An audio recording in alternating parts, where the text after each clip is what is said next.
हिंदू धर्म के 4 आधार स्तंभों में से एक है मर्यादा पुरुषोत्तम भगवान श्री राम, जिन्होंने अपने आदर्श चरित्र से समाज को एक सूत्र में बांधा है और इनके ही पुनीत जीवन चरित्र का वर्णन है रामायण।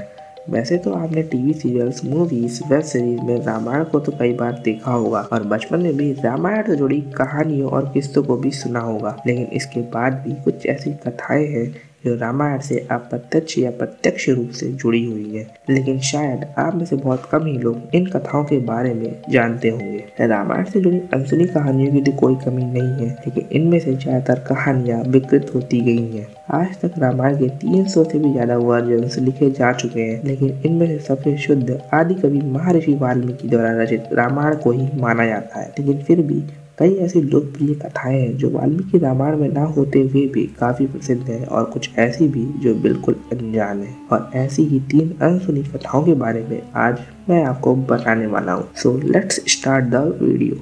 आपने एक बात तो सुनी ही होगी कि कई महीनों तक सीता जी को अपने कैद में रखने के बाद भी रावण ने एक बार भी सीता जी को हाथ नहीं लगाया। लेकिन क्या आपने कभी इसके पीछे के कारण को जानने की कोशिश की है?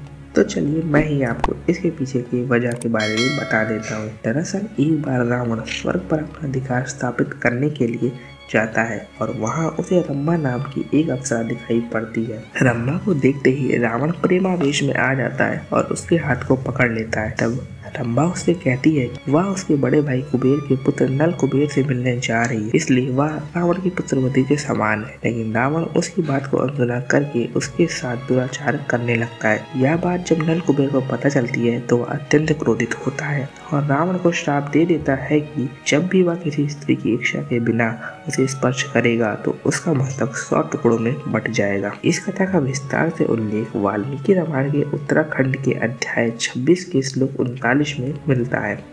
यह बात तो हर कोई जानता है कि रावण भगवान शिव का परम भक्त था और हमेशा उन्हें प्रसन्न करने के लिए तप करता रहता था और इसी कारण उसे कई वरदान भी प्राप्त हुए थे। ऐसे ही एक बार अपने आराध्य शिव जी को प्रसन्न करने के लिए रावण ने अपनी तपस्या प्रारंभ कर दी, लेकिन इस बार बहुत समय तक तपस्या करने के बाद भी शिव जी प्रसन्न नहीं हुए।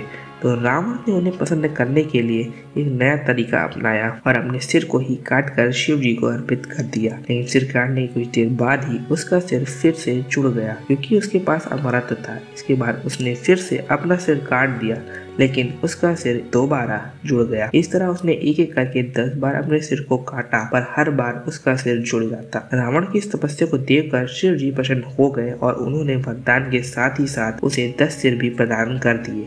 अंततः इस प्रकार रावण को 10 शीश प्राप्त हो गए और उसका नाम दशानन पड़ा। रावण के 10 सिर होने को लेकर इस कहानी के साथ साथ कई अन्य कहानियां भी प्रचलित हैं। जैसे कहा जाता है कि रावण के पास 10 सिर नहीं थे, वह सिर्फ 10 सिर होने का भ्रम पैदा करता था। वहीं कुछ लोग का यह मानना है कि रावण 6 दर्शन और 4 वेदों का ज्ञाता था, इसलिए उसे दशानन कहा जाता था। रामायण को देखते वक्त शायद ही आपने यह नोटिस किया होगा कि जब सीता जी अशोक वाटिका में रावण की कैद में थी, तब जब कभी भी रावण उनके पास आता तो सीता जी जमीन से एक घास का तिनका उठाती और बड़ी ही गौर से बस उसे ही देखने लगती और रावण को एक क्षण के लिए भी नहीं देखती।